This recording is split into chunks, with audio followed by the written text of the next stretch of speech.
की नजरें टिकी हुई हैं और खासकर बीजेपी की नजरें बहुत ज्यादा टिकी हुई हैं। आना चाहूंगा सीधे डॉक्टर राकेश पाठक जी आपके पास ही और समझना चाहूंगा कि इस वक्त बार बार सावरकर जी कह करके हमला करना क्या कुछ दर्शाता है राहुल गांधी का? राहुल गांधी चाहते तो गुजरात की बात कर सकते थे, लेकिन सावरकर की बात क्यों कर रहे हैं? हालांकि ये पूरी की पूरी बात जो है कल की है, लेकिन आज ये भी समझना चाहूंगा कि क्या इसके तार गुजरात के चुनाव से भी जुड़े हुए हैं?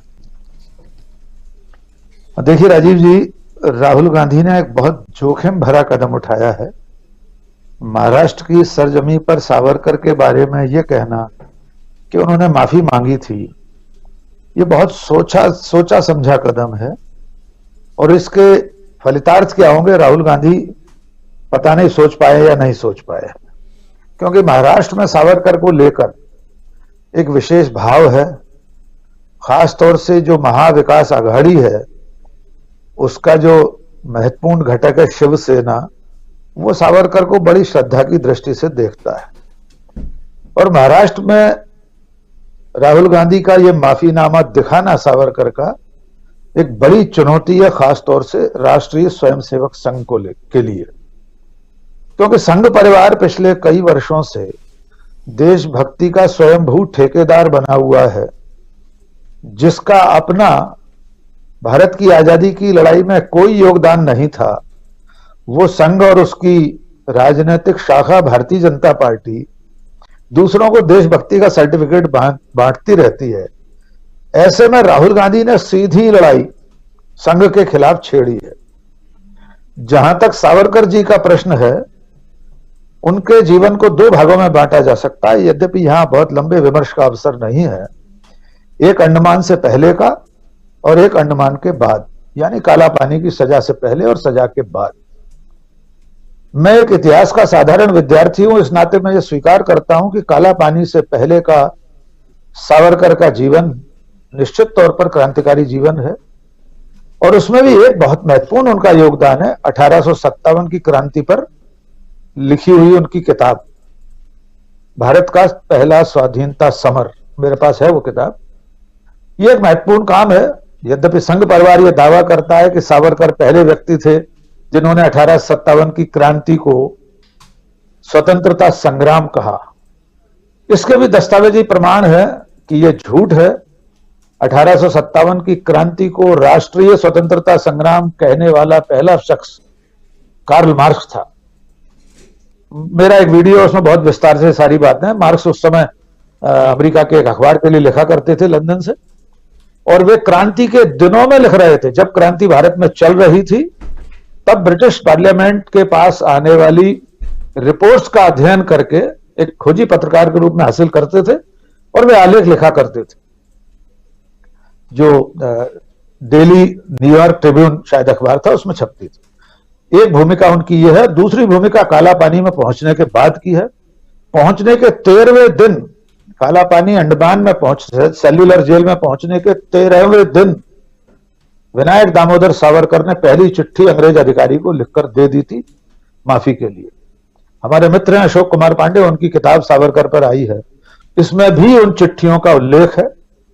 और जहां तक लोग ये कहते हैं कि काला पानी में बहुत यातनाएं दी गई थी, सावरकर को सबसे ज्यादा यातनाएं ब्रिटिश हुकूमत ने दी, तो मैं एक तथ्य का उल्लेख करना चाहता हूं Rajiv ji. British governor general Lord Mayo 8 फरवरी 1872 को अंडमान पहुंचा था और उसकी हत्या उसी दिन शेर अली नाम के एक क्रांतिकारी ने, पठान ने, लॉर्ड मेयो, आप कल्पना कर सकते हैं 1857 की क्रांति के बाद की घटना है। ब्रिटिश हुकूमत का अत्याचार अपने चरम पर था। लॉर्ड मेयो जिस दिन 8,000 कैदी अंडमान में बंद थे, कैद थे, और शेर अली ने ब्रिटिश सत्ता के सर्वोच्च शिखर पर बैठे हुए लॉर्ड मेयो की हत्या कर दी थी, चुरा घोंप कर। 1 महीने के अंदर शेर अली को मार्च में फांसी हो गई। 8,000 कैदियों में से एक ने भी माफीनामा नहीं लिखा राजीव जी। एक भी प्रमाण ऐसा नहीं है कि कोई माफी लिखकर बाहर आया हो। संघ परिवार अक्सर यह कहता है कि सावरकर जी माफी मांगकर एक रणनीति पूर्वक बाहर आए थे ताकि बाहर आकर वे फिर कोई काम ऐसा कर सकें। वे तो आजादी के कई साल बाद तक जीवित रहे, 47 की तो बात ही छोड़ दीजिए, स्वतंत्रता के पश्चात तक जीवित रहे। लेकिन 1951 में जेल से रिहा होने के बाद 15 अगस्त 1947 तक विनायक दामोदर सावरकर ने एक ढेला अंग्रेजों पर कंकड़ नहीं फेंका, एक ढेला नहीं फेंका, एक बयान अंग्रेजों के खिलाफ नहीं दिया, एक आंदोलन ऐसा नहीं किया जो अंग्रेजी हुकूमत के खिलाफ हो। तो राहुल गांधी का इस वक्त उनके माफीनामे को दिखाकर यह कहना कि जो लोग अंग्रेजों की हुकूमत में उनके साथ खड़े थे, जो लोग आजादी की लड़ाई में स्वतंत्रता सेनानियों के विरोध में खड़े थे, वे आज अगर हमें राष्ट्रवाद का पाठ पढ़ाएं तो ये बहुत हास्यास्पद बात है। मैं गुजरात पर लौटता हूं, चूंकि आज का विमर्श हमारा उसको लेकर है। कल राहुल गांधी ने यह बयान दिया, इसके दूरगामी परिणाम होंगे, क्योंकि महाराष्ट्र और गुजरात का एक अंतर संबंध है, बहुत सीमा उनकी जुड़ी हुई है व्यापारिक रूप से, और नागरिकों के आपसी संबंध भी दोनों राज्यों में बहुत गुथे हुए हैं। राहुल गांधी का यह बयान एक सीधी लड़ाई का ऐलान है, जिसमें अब वे ये चिंता भी नहीं कर रहे हैं कि उनका एक सहयोगी दल शिवसेना सावरकर को पूछता है। इसके क्या परिणाम निकलेंगे गुजरात के चुनाव में, मतदान में, हम नहीं जानते, लेकिन यह बड़ी लड़ाई राहुल गांधी ने छेड़ी है। और मैं इस बात का समर्थन करता हूं कि जो लोग स्वतंत्रता संग्राम में अंग्रेजों के साथ थे, अगर आज वे राष्ट्रवाद का बघार लगा रहे हों, वे हमें और आपको या किसी राहुल गांधी को या किसी को भी देशभक्ति का उपदेश देने आए, तो उनके सामने ऐसे 6 माफीनामे जरूर रख देना चाहिए, जिनमें से एक आज कल राहुल गांधी ने रखा था।